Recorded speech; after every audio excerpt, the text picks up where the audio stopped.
అందరికీ నమస్తే. Old is gold అని అంటారు, ఎందుకో తెలుసా? ఊరికే లేదు. మనం ఏమన్నా వర్షాపాలపు కార్తులు గురించి తెలవాలంటే క్యాలెండర్లో కానీ, మొబైల్లో కానీ, న్యూస్లో కానీ, వార్తల్లో కానీ తెలుసుకుంటాము. కానీ వెనకట రైతులు పలానా కార్తీ ఏ విధంగా వచ్చేదంటే, వారు చిలకల పొంటి, చేళ్ళ పొంటి చూసుకుంటా కిందికి చూసుకుంటా పోయేవారు. ఎందుకంటే కిందికి చూస్తారు రైతులు.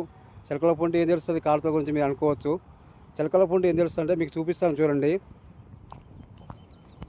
ఇవి ఉన్నాయి కదా, దీన్ని చూసి రైతు చాలా సంతోషపడతాడు. దీన్ని చూసి రైతు దీన్ని ఒక ఆరాధ్యంగా, దైవంగా చూసుకున్నాడు. వీటిని చూసి ఒక కార్తీ వచ్చిందని బలపడతాడు, సంతోషపడతాడు. ఈ కార్తీలో రైతు నార్మల్ కానీ, పత్తి విత్తనాలు కానీ, ఏదైనా పంటను వేసుకోవచ్చు.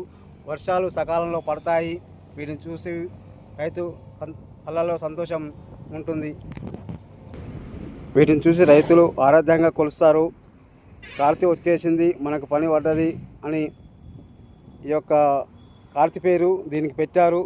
మీకు తెలిస్తే కామెంట్ చేయండి వీటిని ఏమంటారో.